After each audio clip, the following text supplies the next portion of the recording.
Hey, it's Twig Rabbit, as you know it, and welcome back to another episode of... Oh, I forgot the title. Hey, YouTube. Wow. Hey, it's Twig Rabbit, and welcome back to another episode of Twig Talks. Now, this is the first episode. Last time I posted was the pilot episode. It has been a while, admittedly, but girl, life has been kicking me in the ass, and I have no idea what I wanted to make this episode about. But I decided we're gonna focus purely on BPD and the scientifics behind it. Now, before I get into this is not a video that you should be self-diagnosing yourself with. Especially with BPD, you cannot self-diagnose BPD. Look at me. Is this camera on me? Look at me.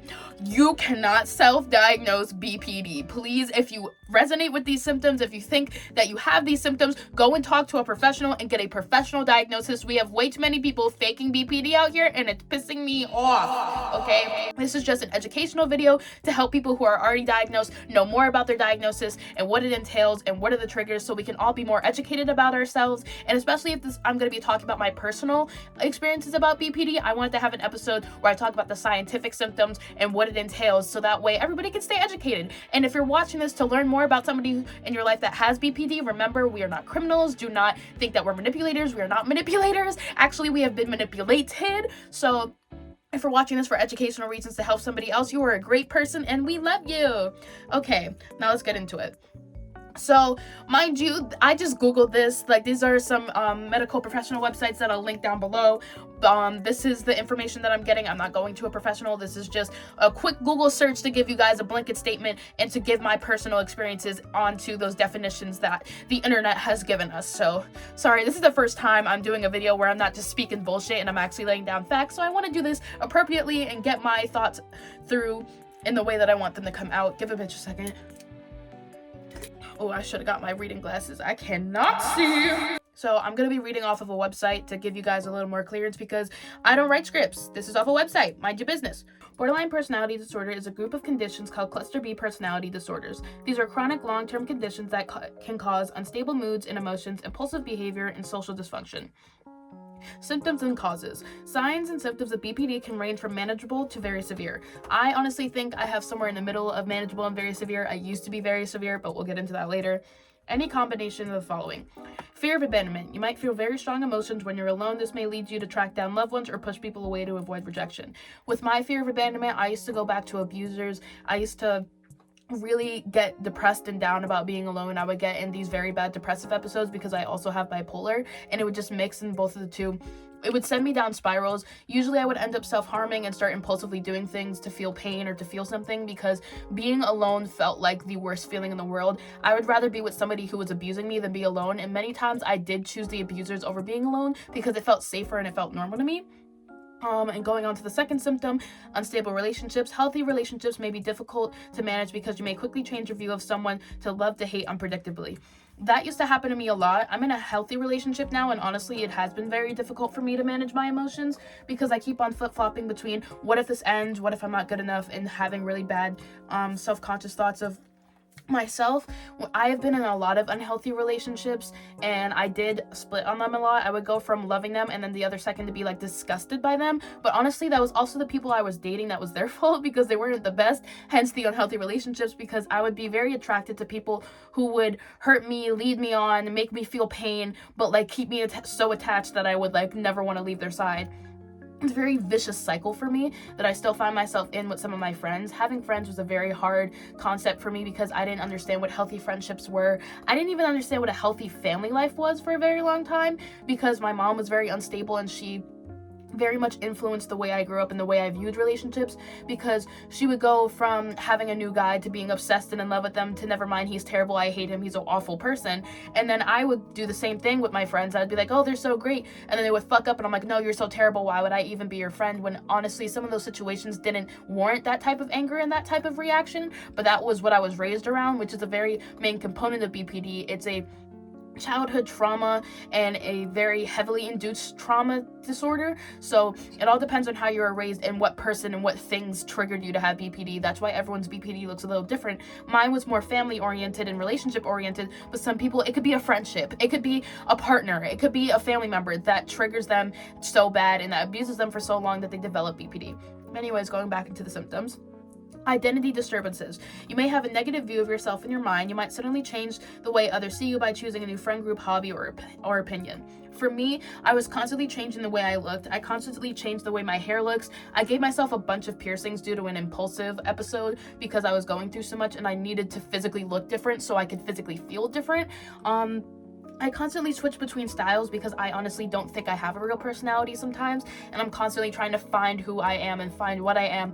So while yes, it is experimenting, and yes, that is normal for my age group, I constantly flip-flop between like identities and certain things that I want to present myself to the world. It was a lot worse when I was in high school because of course high school you're going through a million things in your head, but as you get older, it does even out a little bit, but I still do have trouble trying to find one niche and stick to one thing because I don't feel like I am one thing, ever. Impulsive behaviors. You may act without thinking about the consequences, like driving well over the speed limit, overspending, and overconsuming addictive substances. I had problems with substances a little bit in high school. It wasn't too bad. I'm not really going to get into what substances because it's my business, but I have a very addictive personality. That's why my self-harm issues were so bad. That was a very bad impulsive behavior of mine. Suicide attempts can also be a very impulsive behavior. I have many suicide attempts because of how impulsive I would get. Shoplifting was another thing that I was addicted to for a very long time because of the adrenaline rush and because of other situations that were influencing that. But there's a lot of impulsive behaviors that you may not think are impulsive, but when you're out of those episodes, you look back and you're like, well, why did I do that? It's because you weren't thinking. You're just acting. And the difference between bipolar manic episodes and BPD is more of a constant. It's like, I need to do this constantly. And bipolar, you have depressive episodes, so sometimes you don't want to do anything. Your manic episodes are where all you're doing is doing, not thinking. But manic episodes are longer than BPD euphoric episodes. Manic episodes have to last longer than 24 hours and usually span from weeks to months. I've had manic episodes that have lasted at least a month because I have bipolar 1.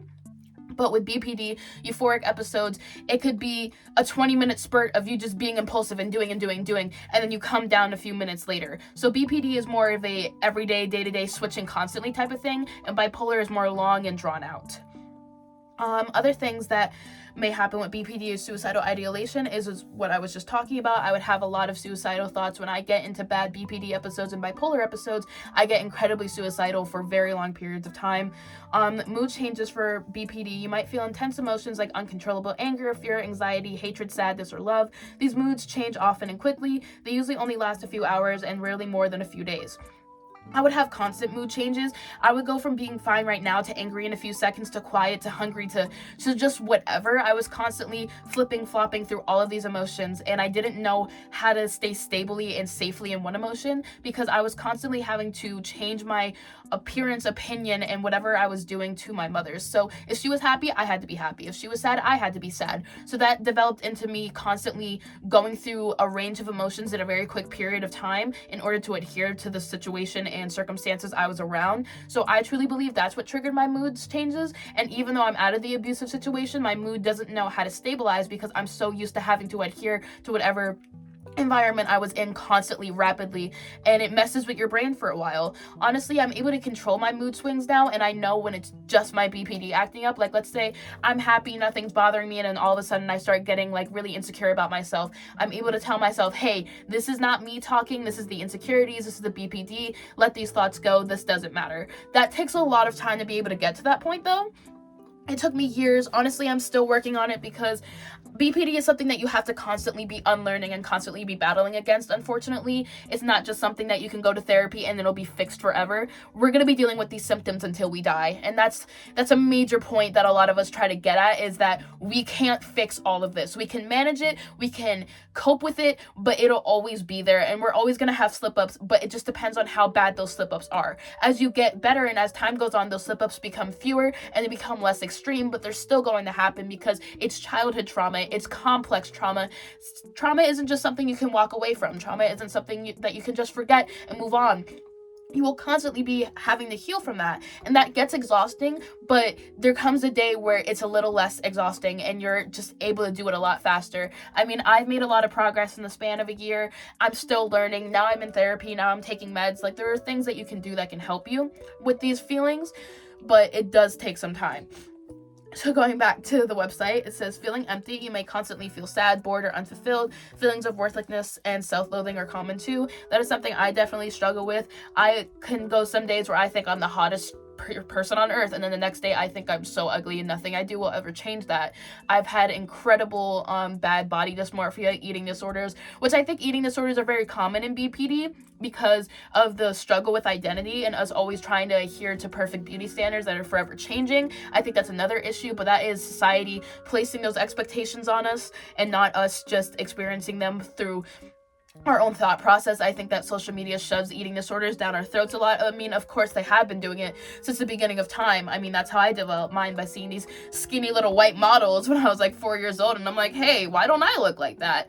But I think it's a lot worse in the BPD community. I've seen a lot of BPD girls that are like super fucking skinny and in active eating disorders purely because they don't know how to get better and they think that that is the beauty standard, when in reality a little meat on your bones is good for the soul. But you know, that's a whole other episode talking about beauty standards and what they do to women, especially mentally ill women that try to copy the not mentally ill women, I guess. I'm trying to find the right term for it, but people who are mentally ill are forever going to try and copy people who don't have mental illness because we think that we're not normal. But the truth is, nobody is normal. I think everybody has a little bit of mental illness, but people who don't have personality disorders versus people who do, it's a completely different type of, we have a completely different type of mind. Our brains are wired in a different way due to the trauma, so we react and we digest certain pieces of information different, and we look at ourselves different due to the way we were raised. And I think that everybody is running from something that happened to them when they were a kid, but it's a little more specific with us because it changed our entire brain chemistry and made us into who we are.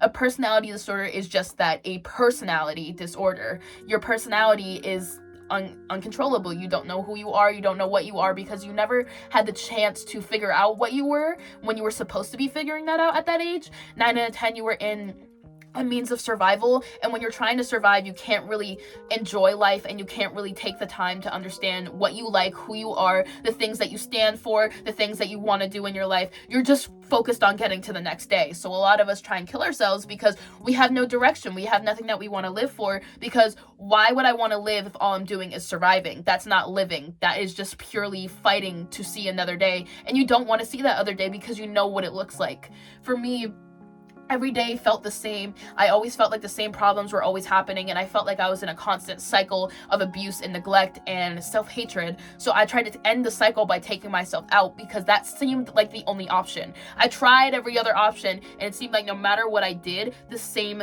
results would always happen. So if you kill the person that's in the cycle, in the problem, then that ends the problem.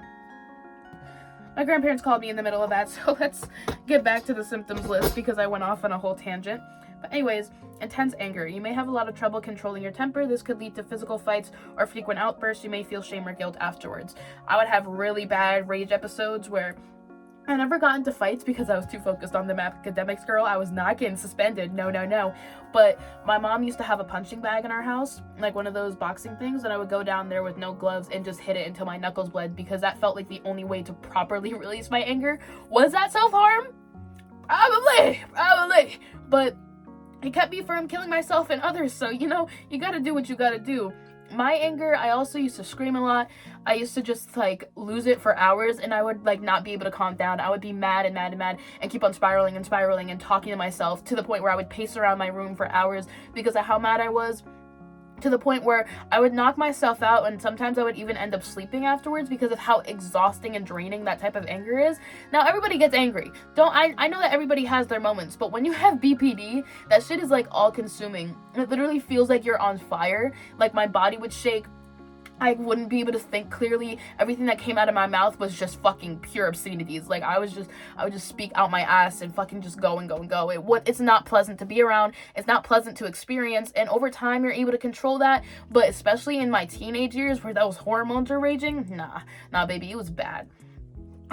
There's also stress-related dissociation, extreme stress caused by disconnected thoughts and an out-of-body feeling and hallucinations. I have hallucinations. I have auditory hallucinations. Sometimes they would turn into visual, but never really that often. I didn't know I had them until they put me on meds and I stopped hearing the voices. And I'm like, holy shit, this is how my brain's supposed to sound like. I made a lot of music talking about the inner voices that I had and how they were usually all self-loathing thoughts, and they sounded like a different person, but they were still me, and they were still so loud inside my head 24/7, where I would feel like I wouldn't be able to talk. I would go nonverbal because of how loud my thoughts were.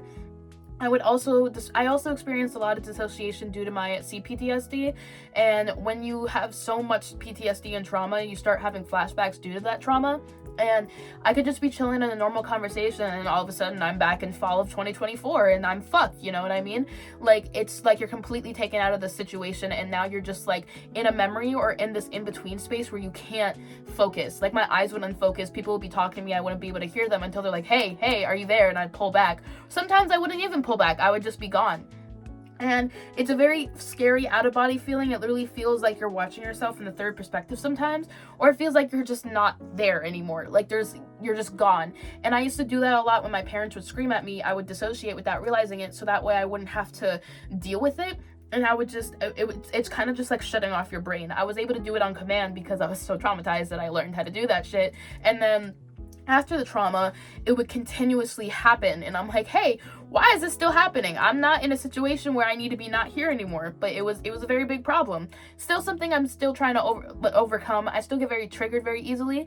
That's because I have a lot of complex issues. So let's get into borderline personality disorder causes. So adverse childhood experiences may contribute to the development of borderline personality disorder. Common negative experiences may include, but aren't limited to, neglect, physical and or sexual abuse, removal or separation, loss of a caregiver, parent, or loved one. In some cases, the part of your brain responsible for emotion and behavior may have trouble communicating as expected. This could lead to BPD symptoms. I have had neglect, physical and or sexual abuse, and removal or separation from a parent. My dad died, so I know, if you want to count that one, but I've had all three of those experiences. It can be one, it can be two, it can be more than that, but those are just some of those causes that I was trying to talk about, where it's due to intense parental neglect or intense physical or sexual abuse. Now, some people can develop it off of one incident, but that is very rare. It usually has to be over the course of very many years, a lot of it happening to you, where it causes your brain chemistry to change, because that's literally what it does. Your brain chemistry changes. You don't have the same brain waves as somebody who doesn't have BPD. Risk factors. Although anyone can develop BPD, it's more common if you have a biological relative diagnosed with BPD, have other mental health conditions like anxiety, depression, or an eating disorder. This is what I was telling y'all. It's the eating disorders are still prevalent in this goddamn community. This website just backed me up. I told you I'm not talking out my ass. But I also had anxiety, depression, and an eating disorder. And look, now I have BPD. So this website knows what the fuck it's talking about. Mostly diagnosed cause affect females. Researchers suggest that males may be equally affected by BPD. Unfortunately, males may be misdiagnosed with another mental health condition like post-traumatic stress disorder or depression. Unfortunately, there's no way to prevent borderline personality disorder, and there is no cure. Like I said, we have to deal with this for the rest of our lives, so put on your big boy pants. We're not killing ourselves today, because we will not be a marginalized community. Hey, yo. Is borderline personality disorder genetic? You may have a higher risk of developing borderline personality disorder if it runs in your biological family. BPD is 5 times more common if you have a first-degree relative, like a biological parent or sibling, diagnosed with the condition. My mom was not diagnosed, but we highly speculate. So that's all I'm gonna say. That's all I'm gonna say. Complications of borderline personality disorder. Borderline personality disorder can affect your emotional well-being. You may be more at risk of developing other mental health conditions like depression, anxiety, eating disorders, or a substance use disorder. I got all of that. BPD can signify and impact your personal life, especially if it goes undiagnosed or untreated. You may have unstable or chaotic personal relationships and have trouble keeping a job. You may also have an increased risk of divorce, estrangement from family members, or rocky friendships. Legal and financial problems are also common. Your risk of death by suicide significantly with borderline You risk death by suicide increases significantly with borderline personality disorder. You may be more likely to self-harm or to take risks without thinking about the possible outcomes, even if they could be life-threatening.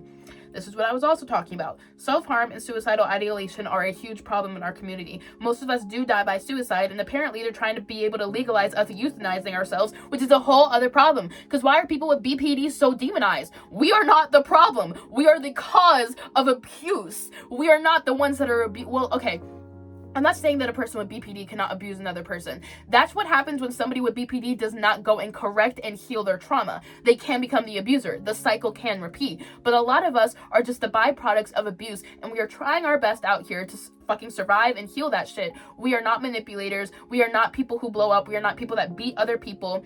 Just like in any mental disorder, you're gonna have the bad minority that acts out, that lashes out, that doesn't heal their shit. But a majority of us are just a little fucked up. We're just a little fucked up, and we need a little extra reassurance, and we need a little extra care. And we'll most likely end up doing a video on how to date somebody with BPD and what we need, because I know a lot of people out there, especially on Instagram, you guys reach out to me a lot asking, how do I do with my partner with BPD, or my friend has BPD, or I have BPD, and how do I react to my relationship? Now, coming from somebody who has been in a lot of traumatic relationships, I can definitely give insight on how to stay away from those relationships and what those warning signs look like. My relationship is turning a month old in 3 days, so it is fairly new, but it is one of the healthiest relationships I have been in. So I can give a little bit of insight on what that looks like and how to heal and how to manage that, but I'm not that far deep into it. I would definitely be giving a more in-depth video about that when I'm a little deeper into my relationship, so I can see where I stand and see how I've been handling everything. But having BPD and dating somebody with BPD is not as hard as it looks, especially if they have done a lot of their healing and they're very self-aware of their issues. It's just that you have to manage your responses and make sure that you don't trigger them. And everybody has their own specific triggers. You have to ask your partner. You have to have a lot of communication. And dating somebody with BPD is a little more work. It's no shame if you can't do it. Just admit that you can't do it, and don't lead us on for no fucking reason and act like you can tolerate us if you can't handle it. I've had so many relationships where I can handle it. No, you can't. And that's fine. That is really fine. Dating somebody with BPD takes a certain type of person, a certain type of care, a certain type of love. It's not that fucking difficult, but it is different than a normal relationship, especially depending on what those person's triggers are and how they react to certain things. So find out what they are. Communicate with the person that you're dating. And if you don't think that you can handle that type of relationship, then fucking pack your bags and let them know immediately. Don't fucking drag us along. Because that, on the other hand, that is way worse. Dragging on a relationship just because you're too afraid to end it, fuck you. Fuck you. Okay. Let me rein it in. Okay. How doctors diagnose borderline personality disorder. A mental health professional like a psychiatrist or a psychologist can diagnose this condition. They'll compare your symptoms with the diagnostic criteria of the American Psychiatric Association's Diagnostic and Statistical Manual of Mental Disorders. There isn't a single test to diagnose BPD. Instead, your provider will perform a thorough interview and discuss your symptoms. They'll ask questions that shed light on behaviors and impulse control, emotion, mood, and stress, personal medical history, and family medical history, especially histories of mental health conditions.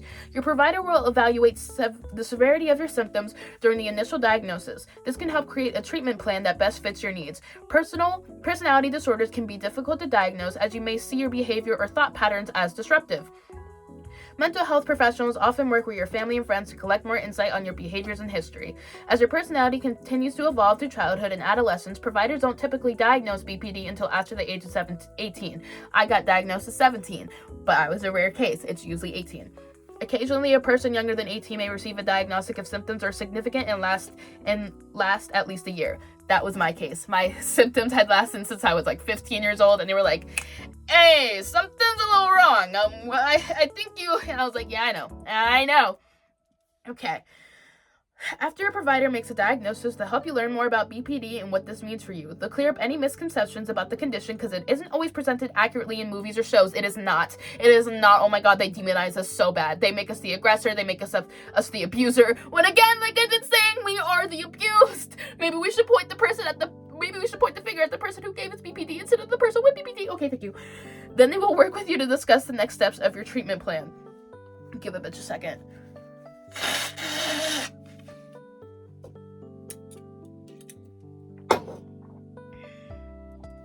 Your provider, management, and treatment. Because there is treatment, there is no cure.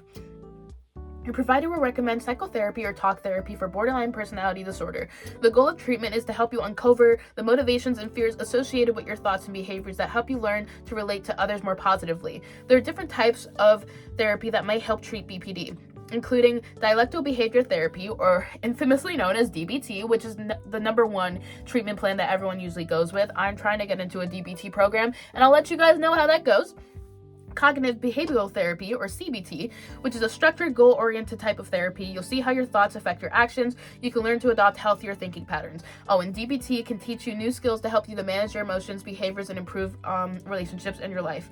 Group therapy, mentalized-based therapy, or MBT, to help you improve relationships. You'll work on improving your ability to understand and interpret your thoughts, emotions, and behaviors.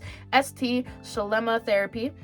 It'll address adverse childhood experiences to help you identify and change negative thoughts and behaviors into healthier ones. Transference-focused psychotherapy. You work on improving how you see yourself and how you regulate your emotions, especially when it comes to conflicts in relationships. Your healthcare providers may recommend a short-term hospital stay if you're very distressed or at risk of harming yourself and others. Basically getting institutionalized. I feel a lot of people with BPD have been institutionalized. I have. Not fun. Never want to do that again.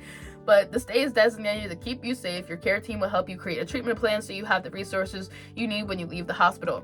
BPD medication. Because the benefits of prescription medicine for borderline personality disorder are unclear, basically they're saying there is no med for BPD, which is true, but you can get mood stabilizers, antipsychotics, and other things which can help lessen the symptoms. There is no, just like there it's a specific med for depression like Lexapro, Zoloft, and all those other shits that I tried. There's no clear-cut med for BPD, but there's other supplements and things that you can take depending on the other mental illnesses that you have and symptoms that can help even you out.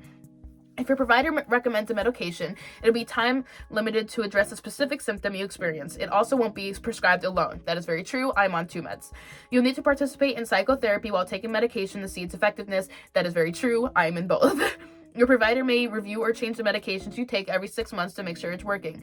In some cases, the provider may recommend medications to treat other mental health conditions, medication available for anxiety and depression, and bipolar disorder, among others. I am on meds for bipolar disorder, but it does help with my BPD. I'm on a mood stabilizer and an antipsychotic. I'll get into those meds on another day. I don't know if I want to release the information of what meds I'm on to the internet, but we'll see. When to get help for BPD. Due to the intense emotions you feel, your risk for harming yourself or attempting suicide is much higher than others. If you're thinking about suicide, know that there are people available 24/7 who can help you through whatever you're dealing with in that moment. You can call or text 988. This is the Suicide Crisis Lifeline. You don't have to be in a crisis to talk to somebody. Please use that number. We need you alive. Love you, baby girl. If you're in immediate danger, call 911 or local emergency service number. What can I expect if I have personality disorder? Borderline personality disorder. Borderline personality disorder is a lifelong mental health condition. Even though symptoms may gradually decrease with age, usually around 40, you shouldn't wait for symptoms to fade. This is because the rippling effects of your emotions and behavior may significantly impact you for more than just the length of time when you have them. Very true. With the right treatment, you can learn skills to manage your emotions and a behavior in a healthy way that can help you benefit you for a lifetime. If symptoms continue without an accurate diagnosis or treatment, it may affect your life expectancy due to the risk of suicide and self-harming behaviors. BPD historically has been challenging to treat, but with newer person-centered treatment plans, many people with BPD experience fewer and less severe symptoms, improved functioning, and better quality of life. So, that was from this website, which is called Cleveland Clinic. So it's a actual mental health facility. I literally just looked up BPD symptoms and I found this website. And honestly, I think this is 100% a really good website to read. I will link it down below. I will also probably have had some of the things on the side. I think that accurately explains BPD and goes into all the symptoms, how to treat it, and what causes it. And that was also my little input on the side on my personal experiences with it. I got diagnosed at 17. I had a feeling that I had it around 16, and I've been in and out of treatment, and now I'm 19 years old. So we'll see what's happening, especially since my puberty is over and my hormones have leveled down. A lot of my symptoms have gone away, and a lot of things I'm able to deal with easier. But I still have BPD, and it's still a challenge every single day. But I found it really important to have an entire video talking about the logistics of it and the actual medical and scientific aspects behind it, because I be making a lot of funny videos, a lot of relatable videos, but I really want my audience to understand the mental illness that they have and to understand what causes it and the triggers and why you have it, because I believe understanding why you have a mental illness is just as important as healing it, because you can't heal it if you don't know why you have it, and you can't heal it if you don't know what the symptoms are. This is also an educational video to help other people who don't have BPD understand what it is and what truly it comes from, because we're not trying to hurt other people when we split. I'm going to make an entire video about splitting as well, because I think it's a very important topic, and I think that's why people in BPD get criminalized, because when we split, it seems like this huge blow up and we're these horrible people when we finally like lose our shit, but it's a build up. You can't just split out of nowhere. Like, sometimes you can, but there's a reason. There's always a trigger, there's always a reason. But that being said, this has been the first episode of Twig Talks. I hope you guys enjoyed. The next episode will probably be a little more of bullshit, a little lighthearted, talking about whatever the hell I want to talk about. Probably romance, honestly.